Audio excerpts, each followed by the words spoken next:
So today on Mark My Words, I have the pleasure of talking to somebody that I have not been able to wait to talk to for a long time.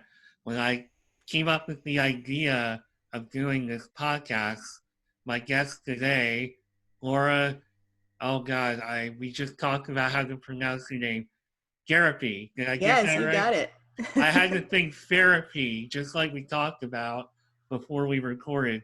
So Laura Gariepy is somebody I have known through social media for a few years and extremely supportive and encouraging.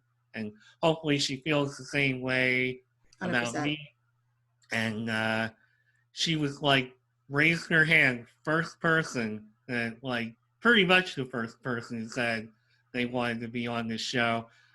It took me some time to get it all filled up, and then you probably should have been like my second guest or first guest. So apologize for that, Laura, No but worries. I never forgot about you, and you were certainly on the list. And just to give everybody a little bit of a background on Laura, she is a collaborative content writer for hire, business coach to aspiring freelancers. Totally took that off her LinkedIn profile. And Laura is a content writer. She has written, as I had it up on my screen, you've written for a lot of big time people: Student Loan Hero, Acorns, CNBC, Lending Tree, and there's probably more from where that came from. And welcome to Mark My Words. How you doing today? Thanks so much, Mark. I'm doing great. Super happy to be here. As you mentioned, we've had banter online back and forth for quite a long time. So it's really nice to see you, to hear your voice, and to meet you as best we can under today's circumstances. Well, I appreciate you taking time out of your schedule. It's an early morning session. I usually wake up pretty early anyway most days, but thank you for taking the time out for this early Happy. morning session. And did I leave any big names out there? Who else have you written for? Well, I haven't updated my portfolio in a while, admittedly, but I've also written for Quicken Loans. I have had a byline in Forbes, so that's been pretty cool. But I do a lot of ghostwriting too, so a lot of the things I put out there, have someone else's name on it, and I'm okay with that as long as I get paid. Yeah, I hear that. I mean, you have a really amazing thing going for you, and I'm really excited to dig into not only your past, because before we came on, I told you, oh man, I really wish I had known as I was growing up and becoming an adult that human resources was something that actually interested me. That was something that you did in your previous career life before you went into the freelancing, I hate to say game, profession. Sounds a little better than the game, Well, sometimes it's a game. It Yeah, depends on the day, I guess.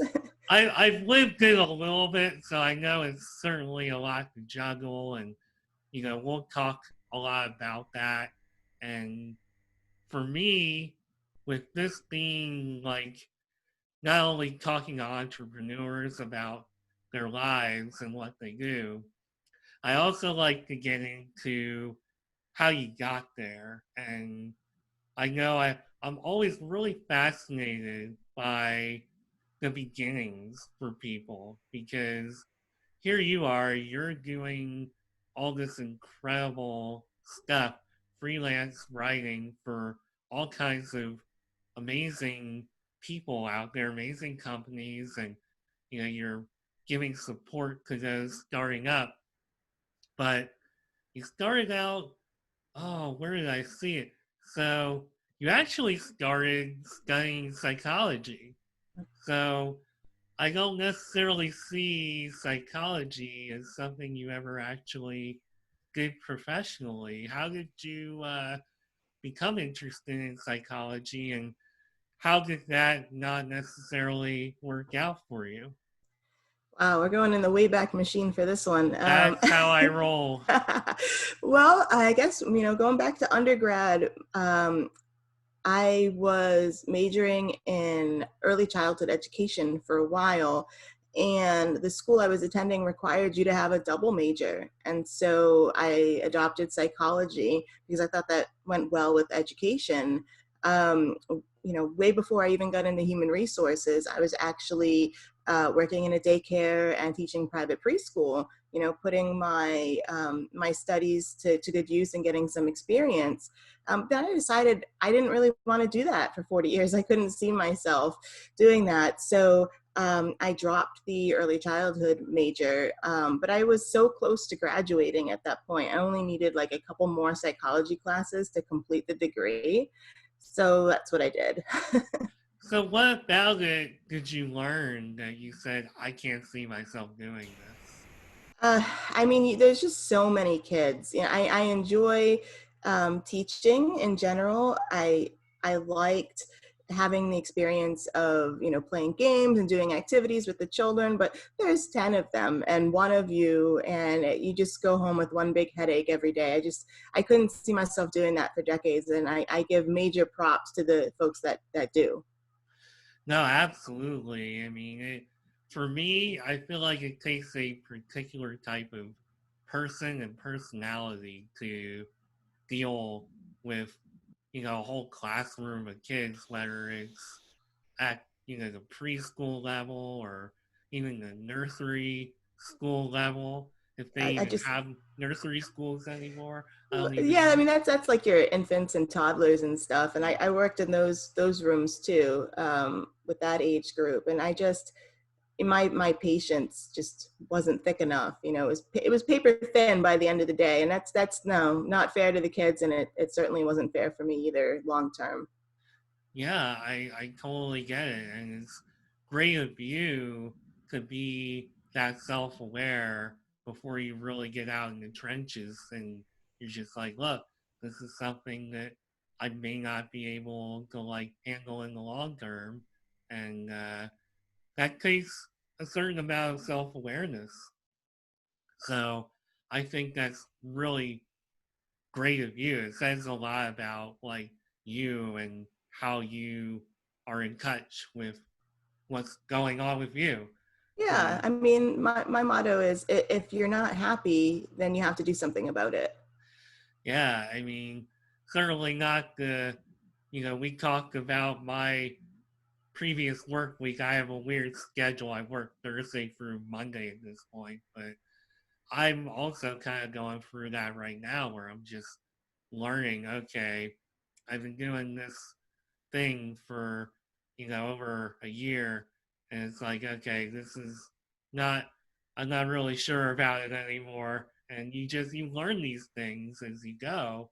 And sometimes some jobs and positions are just a great fit for your personality, and other times, no matter how cool, I mean, I you said some things that just triggered that because what I'm doing is a really cool thing. It's a really cool, you know, career. It's a really cool job, but you just learn over time, like, okay, that in the long run might not be for me.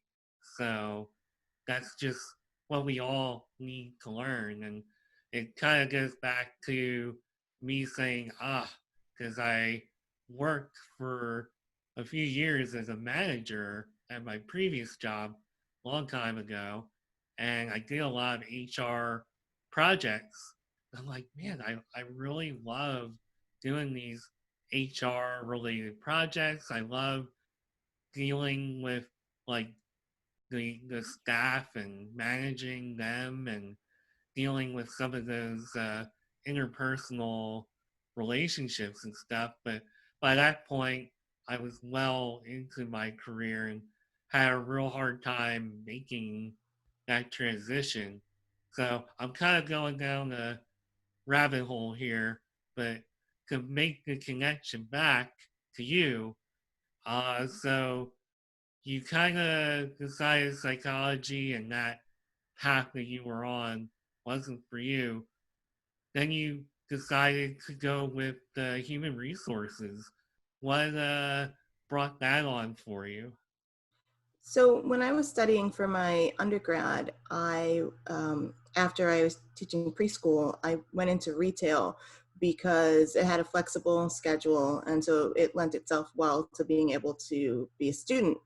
And while I was in that position, I had some human resources related tasks handed off to me. Like I was interviewing potential store associates, I was leading trainings, I was doing scheduling, um, reference checks, light stuff, not super heavy, but like you, those kind of things kind of whet my appetite to do more. Um, and then I had the opportunity a couple of years in to transition into my first salaried role with a nonprofit. And that was really when I was doing exclusively HR for the first time. That was back around 2010. And I loved it, and I stayed in that profession in various capacities for the next, 8 years until I transitioned to freelance. So this is just even with your education, it's all just something that kind of happened organically for you. Yeah. And I wound up finishing my MBA while I was in my first salary job in HR, and was able to use that degree to get other positions down the line. Okay, yeah, for me, it was just, even though I never worked in human resources a day in my life, it was something that through all those projects I was doing, I just discovered it was like a eureka moment for me.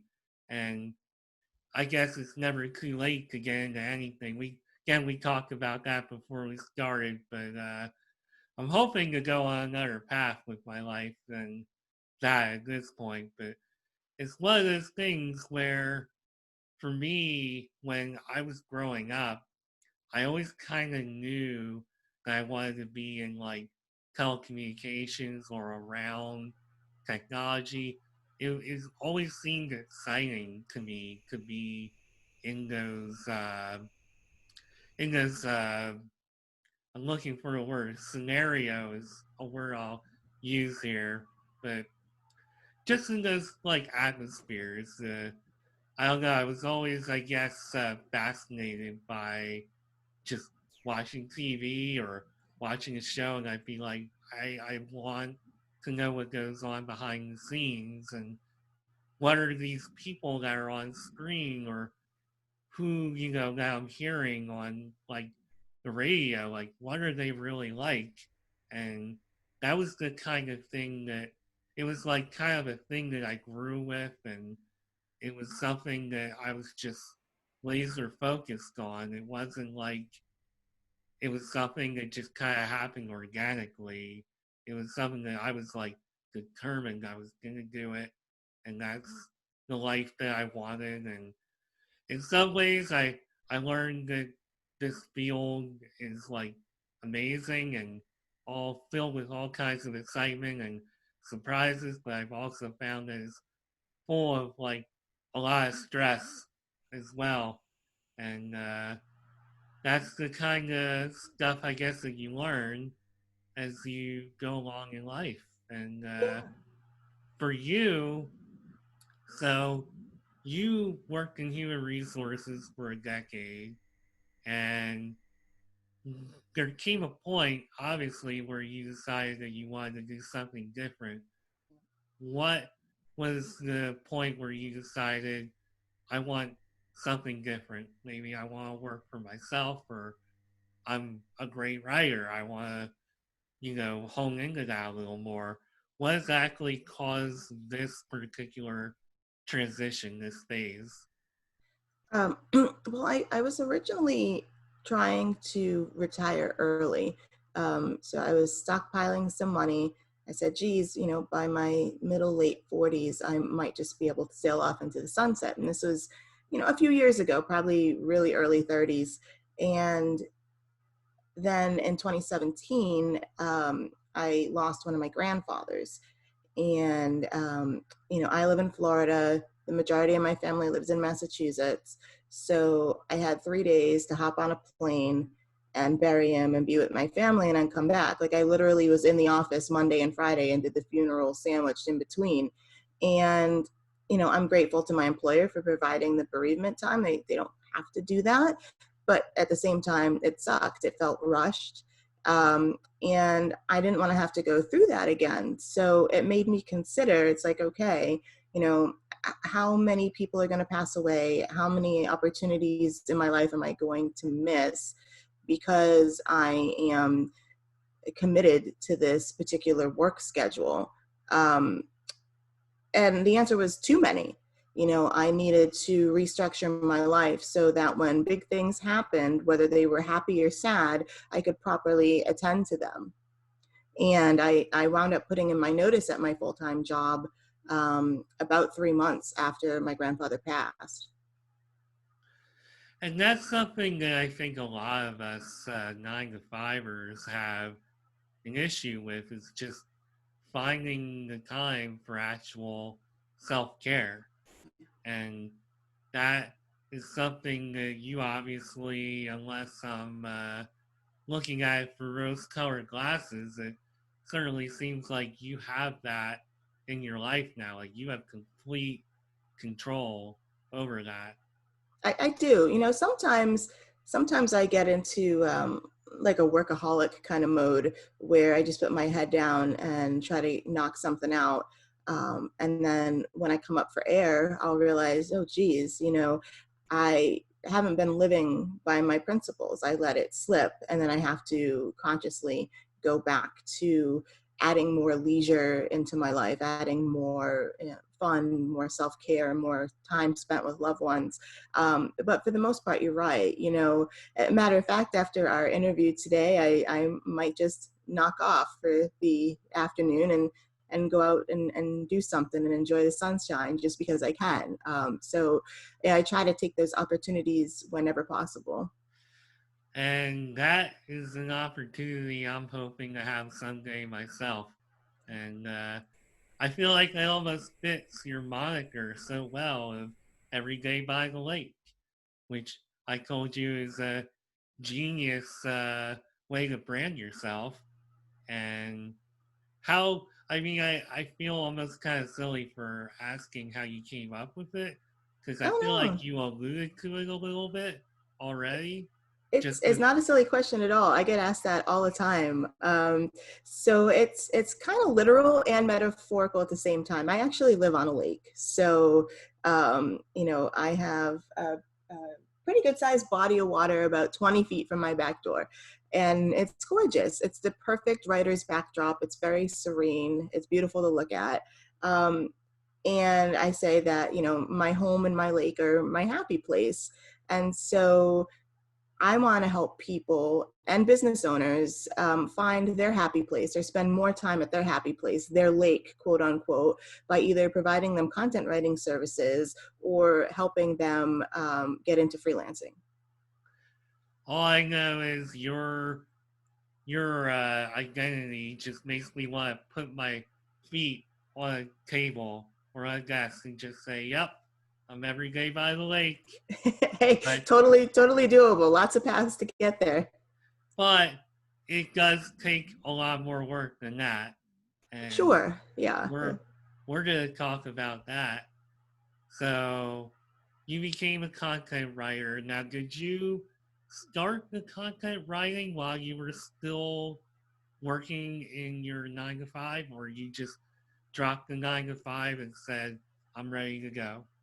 It was kind of a weird transition, actually. So, as I had mentioned, I was saving up to retire early, and I had fortunately amassed a pretty good nest egg. Like, I had 12 to 18 months worth of expenses in the bank.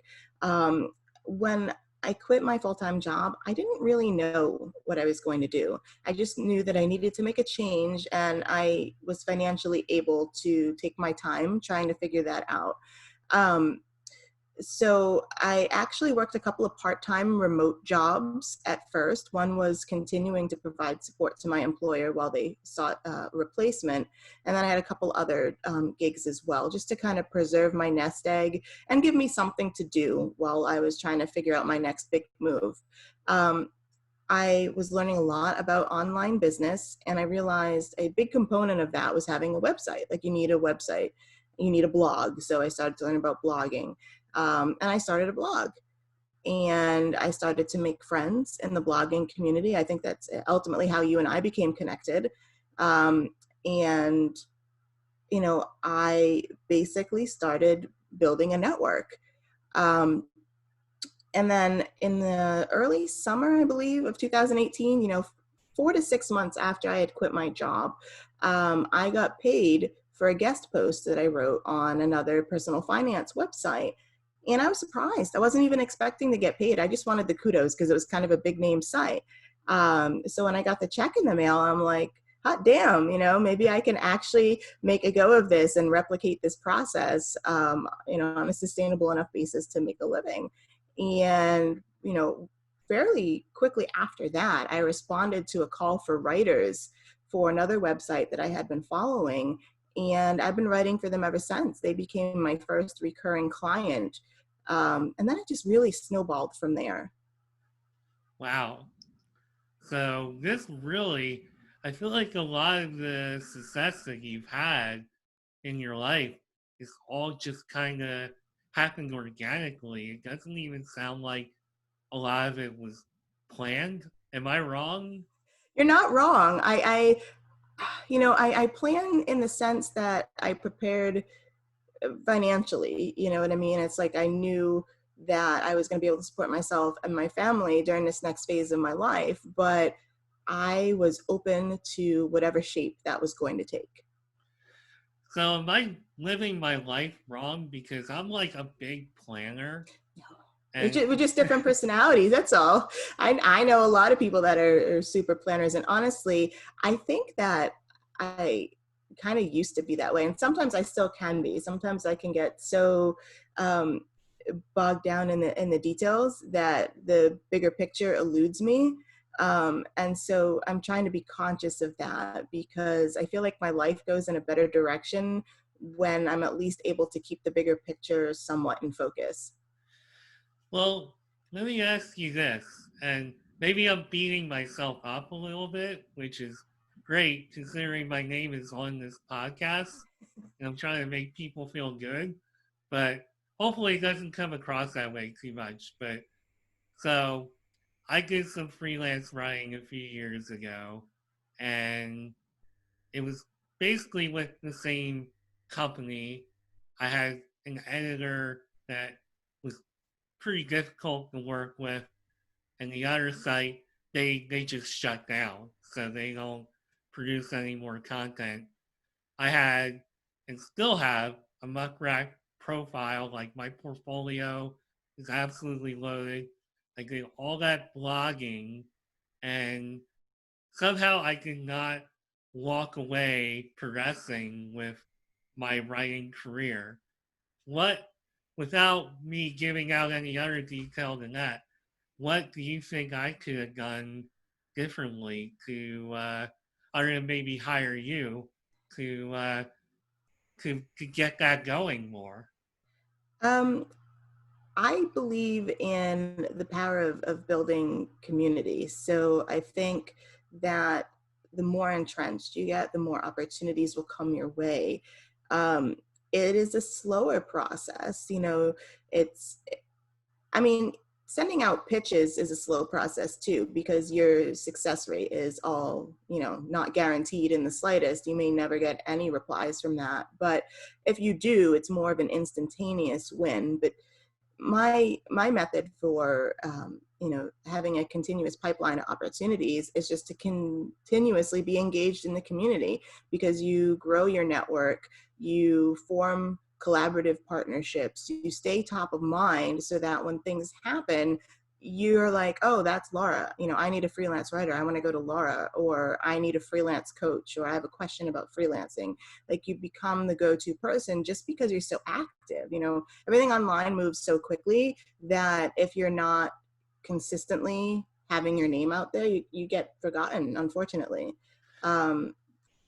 So I think it's maybe just part of that. Like, I know you're really active on LinkedIn now and with your podcast. So with all this extra online presence, it may be beneficial to you, if you were going to try freelancing again. I have to admit that when I started the freelance writing and the blog, it was during a time where I had like a lot more time to think about it.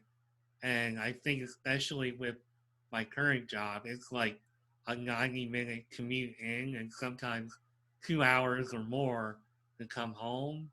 And writing is something that while I feel like I'm good at it and it comes pretty naturally, it does take a lot of work Yes. and it takes a lot of time.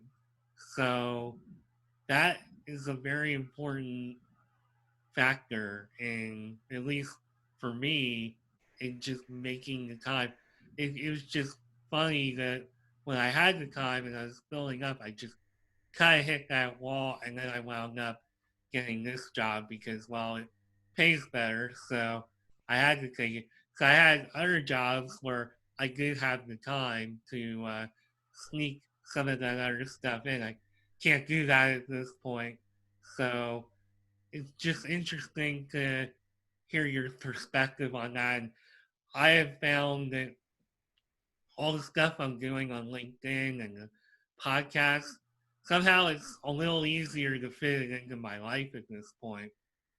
So for me, it's kind of like a lifestyle thing. And not only that, but I really enjoy it. And I really have enjoyed the response that I've gotten because I never visualized myself. And I guess that was one of the reasons that I chose to start up a blog and chose that path. I never visualized myself, even though there was something inside of me saying I really want to put myself out there. I just didn't think people would want to like listen to me, and it was a real mental block. But because of all the encouragement I've gotten from people I've met in the LinkedIn community, now I'm doing this and I'm posting all kinds of content, and it was a complete life-changing thing for me. But Yeah, it's been cool to watch you develop your confidence on LinkedIn. I'm happy that you're posting videos. That's really awesome. yeah, that's a whole other thing, and it's like a lot of other things in life. I think people sit around and they're like, "Well, I want to do this, but I can't because people are gonna think I look weird or I sound weird." And there are a lot of people out there that will support you Yes. and will get behind you and will help lift you up and get you to that point. And then you'll watch yourself for a while and you'll say, hey, I don't sound as goofy or look as bad as I think I did. Like, I'm actually pretty good. Like, it really changes you tremendously. And much like what you're doing, it's not for everybody, but if it's something that's within you and burning within you, like, just go do it. People will be behind you. Absolutely. I've, Um, I've found that to be 100% true. Most of the people out there are kind and helpful and want to see you succeed. Um, and other freelancers are actually your friends, they're not necessarily competition.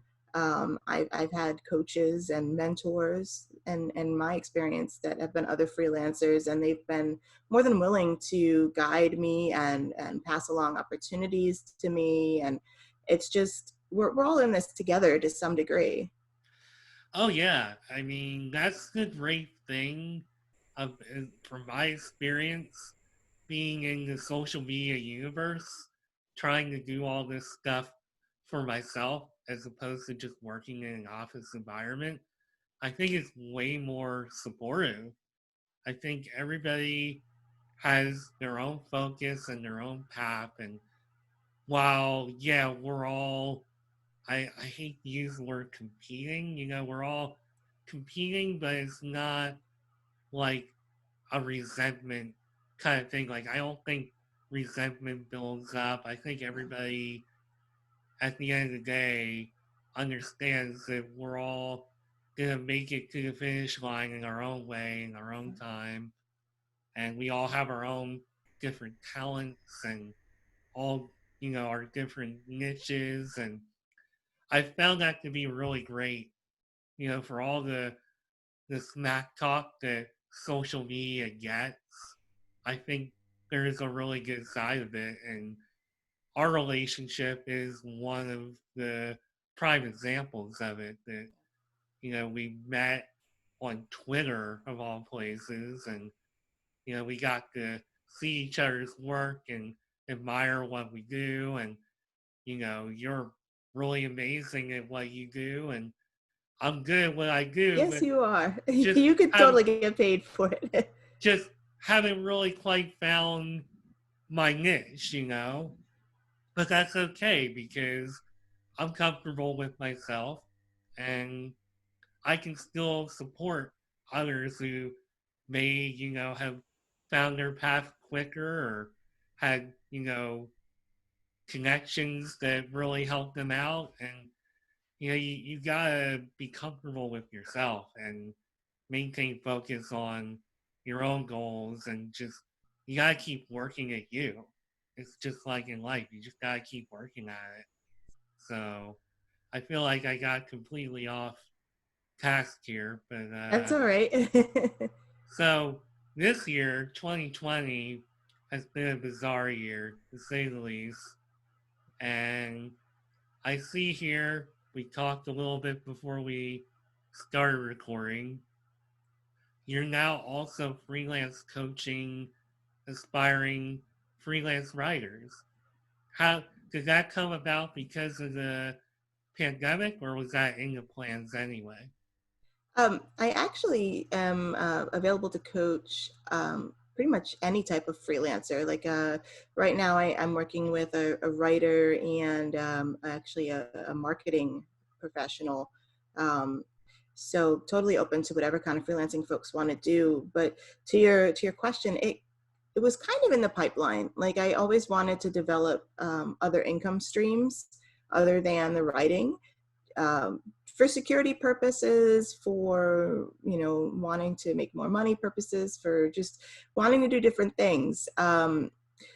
So I had kind of been planning on becoming a coach for a little while because I had been doing it informally for some time before that, like well before the pandemic. People would ask me questions. Well, how do you do this? And how did you get into this? And how do I handle this client situation? And so on and so forth. And I always like to talk shop. So I would talk them through whatever. And then I realized I could probably formalize this and add this as a component to my business. I could help other people achieve the lifestyle that they want, whether that's to freelance fully full time or whether it's to add another income stream as like a side hustle.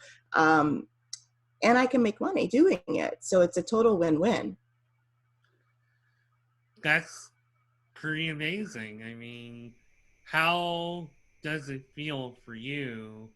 Like, how fulfilling is it when you're coaching them through and they get these gigs and they can go off on their own? How does that feel for you? It's amazing. Like whenever they have a breakthrough or a success story, I'm just so excited for them. And I'm so glad that I can help. I've had clients say, oh, geez, I didn't know I could charge that much for that. And they end up making, more money than they had previously, even considered was possible. Or when, they are feeling stuck and we talk it out and they come to this breakthrough that, just is like a jolt of electricity through them. It's awesome to witness. Like I am incredibly grateful to be part of their journey and that process. So, you sparked a really good question in my mind there. So, you talked about how to charge. how do you get to a point, and maybe this is a difference between one personality versus another. I'm thinking about myself where, you don't want to be too mousy and say, well, you can only charge me like $20 and I'll do it. Whereas the job, probably you need to be paid like, I don't know, $50. How do you have the mentality like, look, this is what I'm worth? How did you learn how you're like what you're worth depending on the job? It was a learning process. So, essentially everyone starts off at the beginning in some way. So you do your entry level gigs, and then as you take on more clients and you feel more confident in both your abilities and your worth in the market, I basically tried to increase my rates with each client that I took on for a while. And then, I realized that it was more nuanced than that. Like, it really depended on the size of the client, the scope of the work, and, other factors. But the point is to always be trying to push your rates up incrementally until you hit the point that the market will bear. Um, because it helps everyone, right? So like, if you're undercharging, then that particular company thinks, well, that's the going rate. That's what I can hire freelancers for. And that's what they try to hire other freelancers, at that rate. And it kind of perpetuates. But if we all kind of elevate, then I think it benefits everyone. Um, and I do think it does take a degree of confidence to say, this is what I'm worth and I'm sticking to my guns. And if we can't come to agreement, that's fine, I'll walk. And I think it takes a certain level of financial security too. Obviously, if I was struggling to put food on the table, I'd probably take a crappy gig just so I could get some money in my pocket. But since I'm not at that point, I can be more discerning. Now, do you have any gigs where web traffic and that kind of stuff factor into how much money you make? Or is it, No, yeah, I wouldn't want any of those gigs because I can't promise that. I can apply what I know from an SEO perspective to the writing, which admittedly I'm not an expert, but I can't say you're going to rank, or get certain number of hits. I think anybody that tries to guarantee results like that is probably a bit of a shyster. um, well, in my short freelancing career before I had to put it on hold, I don't want to say it's completely dead in the water. I certainly would like to revisit it at some point, but I worked for a company that made quizzes, and the more I think traffic that you got, it was like a few years ago now, I'm trying to remember, but the more traffic that my quiz or quizzes would get, and the higher they would rank in our rankings, the more money I would make. So I think I had one quiz where I just, for whatever reason, it struck the right nerve, and I was like one of the highest, if not the highest, ranking quiz for a certain time period, and I wound up making bank on that because I ranked so high. But then I would have other quizzes, absolutely no reason to it. They would just completely flop, and I wouldn't really make anything, just the base pay and maybe a few extra dollars. So that's the game I was playing with that scenario. I think that's cool, because you do have that chance of getting the big hit like you did. But the key word you mentioned is base pay. So you want to make sure in those situations that you're compensated at least something. Um, I've seen some sites that want to hire writers exclusively on a commission basis for the hits that they get on their work. And that is a big fat no for me, um, because I'm not going to invest my time and potentially not get anything out of it because there's so many factors beyond my control. As you said, um, I don't want to get the wrong end of the stick, so to speak. Anytime I see a job that says commission is involved, I'm automatically just like, yeah, I don't Pass. know about that. I would have to have a certain lifestyle. Like, I would need to be completely financially supported or settled and just wanting to take that gamble, which I've never in my life have had that situation occur. So I Yeah, don't I think mean, it could make a little side gig or whatever. It could be for fun if, you know, if you didn't necessarily need the income. right. And that's kind of how I felt my writing gigs that I had were turning into. It was just like, well, this would be awesome to do full time. I think I could, except there's only like a certain low percentage of a chance that one of my one of my quizzes are gonna do really well and I'm gonna make money. So it was definitely a learning experience, and you don't have to ever like really refer to an editor or anything like that too much, do you? Depends on the client. I mean, to some degree, you know, for any client really, I report to someone at the institution, and some of them will just look at my work and be like, "Thumbs up, Laura, ready to go," and I'll put it in their WordPress form. And some companies, especially the larger companies, will go through a huge editing process where they have a content editor, and then they have, you know, that does fact checking, and then they have a copy editor, and then it goes for final edit. It's like it's a big deal. It's like this drawn out thing. So I guess roundabout way of answering your question is it really depends.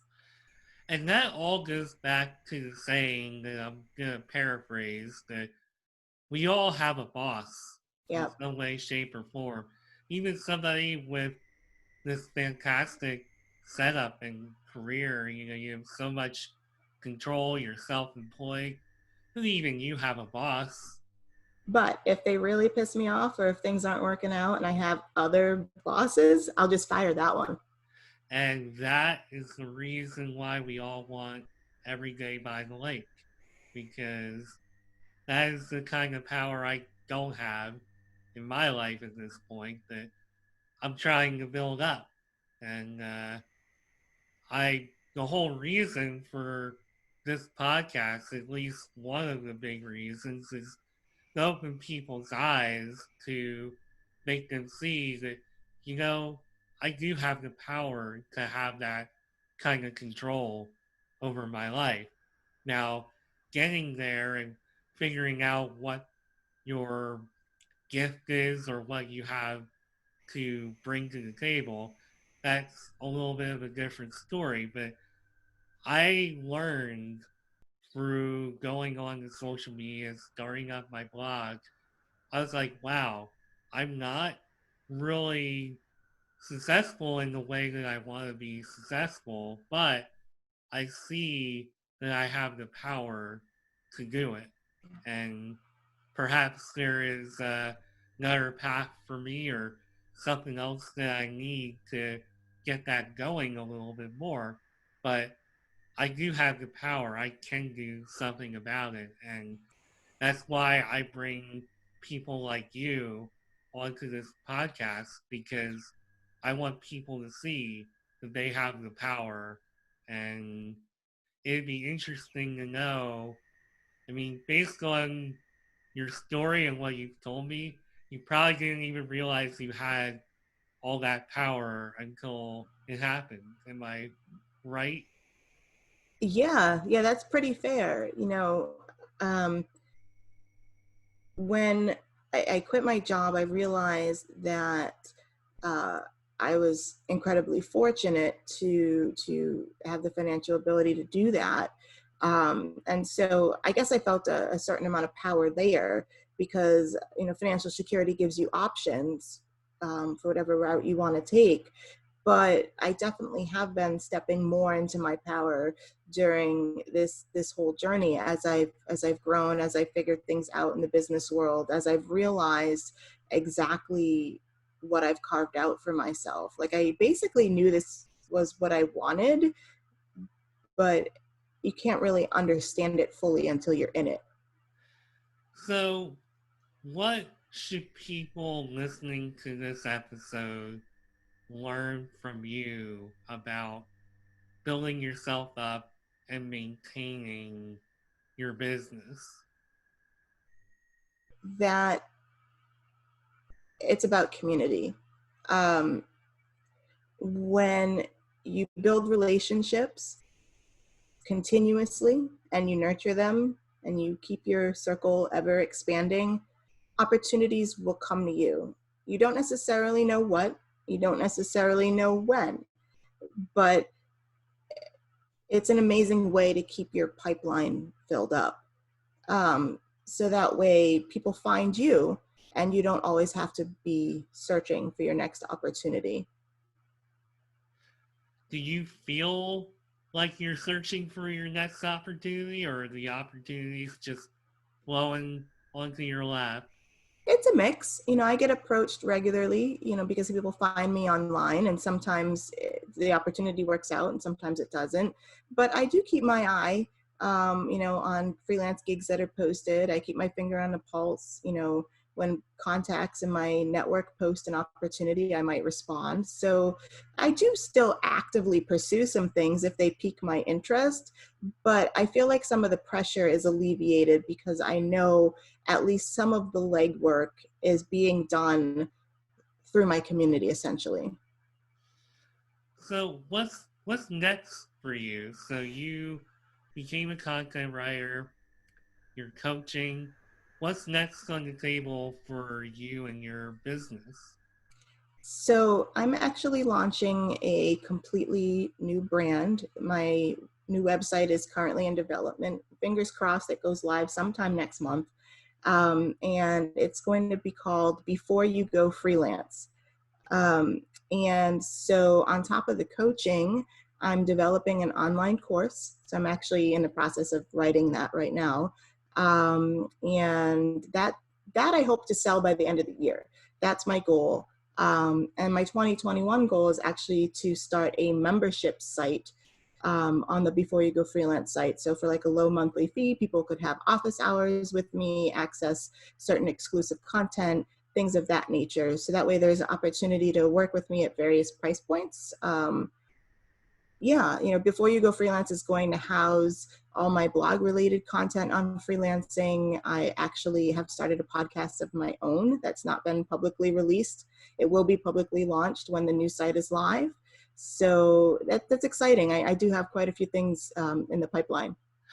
Wow, so I knew about the Before You Go Freelance because I did my research like a good podcast host, but I didn't know you were starting up a podcast.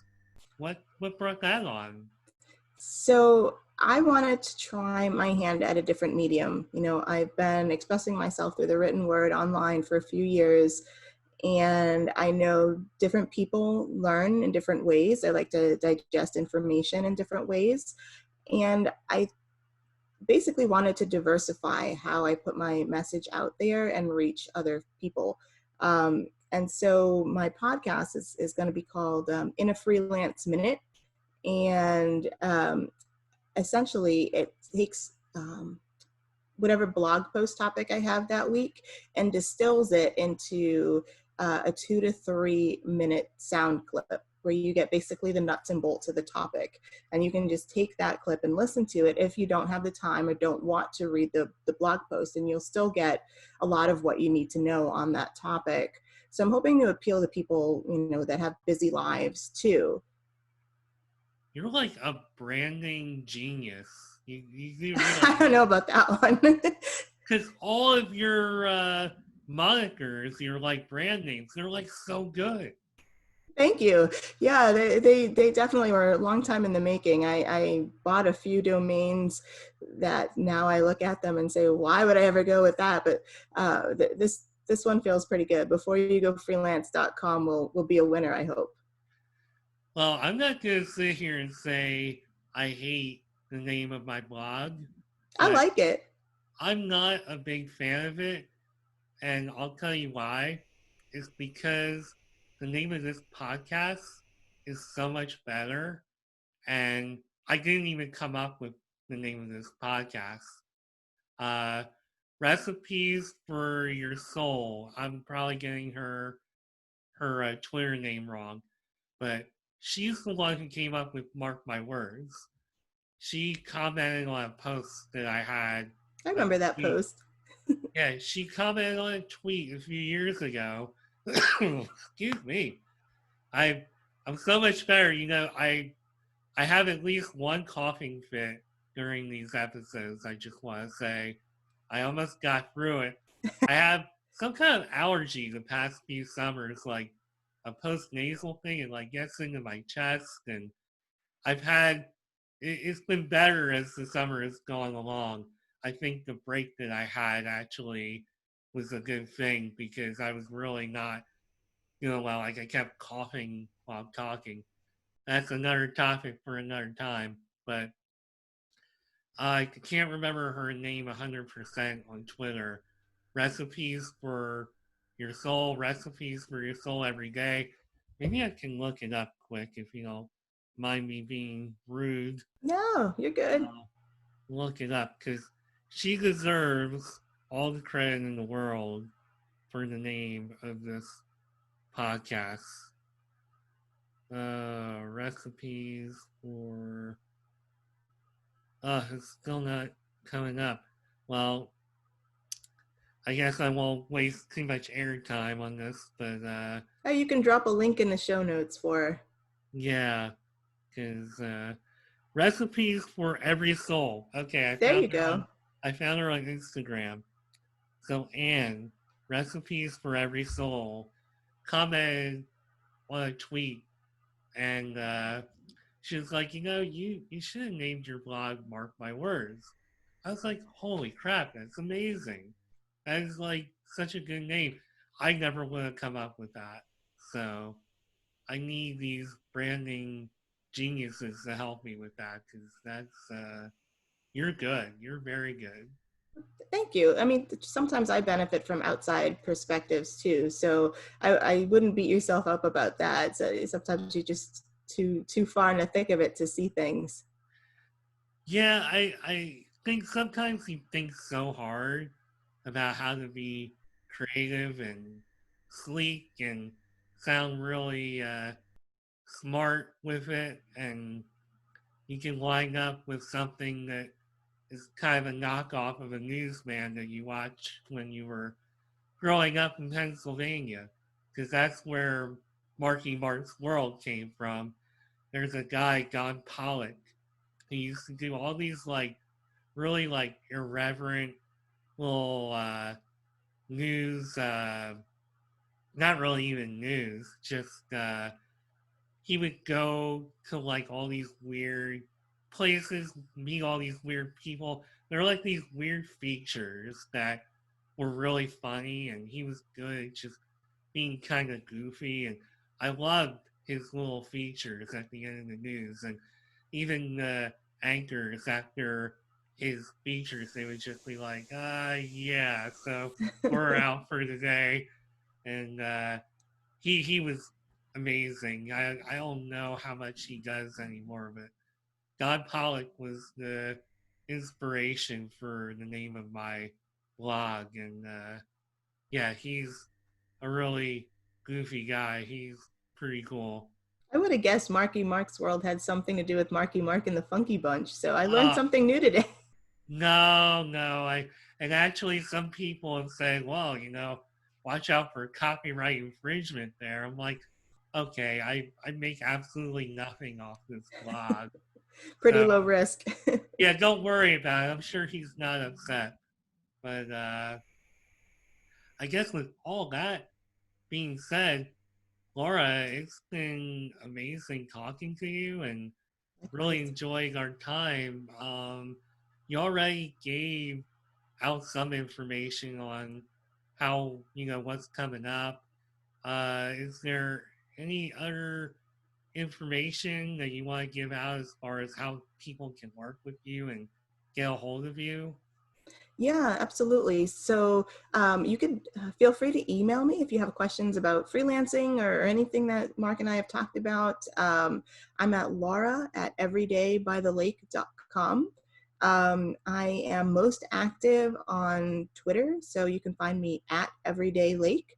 And then if you search my name, Laura Gariepy, on LinkedIn, I'll pop up, and I'm happy to connect with you there too. If you are interested in any kind of assistance getting into freelancing, I'd love to chat with you. My website, everydaybythelake.com, actually has a form you can use to sign up for a free mini coaching session. So you will get value out of it. I know I'll tell you about the program at the same time. That sounds perfect. Well, Laura Gariepy, I am very glad that you took some time out of your morning for this and really appreciate it. This was a real blast, and maybe we'll find another reason. Now that I have LinkedIn Live privileges, maybe you'll have the courage to do an episode of that sometime, maybe. Yeah, you know what? I'm breaking out of my comfort zone too. So video is now, and video is in the future, and have to be willing to embrace those kind of things in order to move forward. And that's exactly what I learned, and you only get better with practice. I will tell you that. I would never have been able to do a podcast this well like 2 years ago. It's taking a lot of building up and a lot of practice on my part. Well, it's been a great conversation, Mark. I've been on a few podcasts at this point, and the conversation's been enjoyable. You were a great host. So keep on doing what you're doing. I appreciate that. Well, you were a great guest, and thanks again for taking time out of your day. I'm Mark Schmidt. She is Laura Gariepy. This was Marc My Words, and I'll be back soon with another episode. Thanks. Thank you.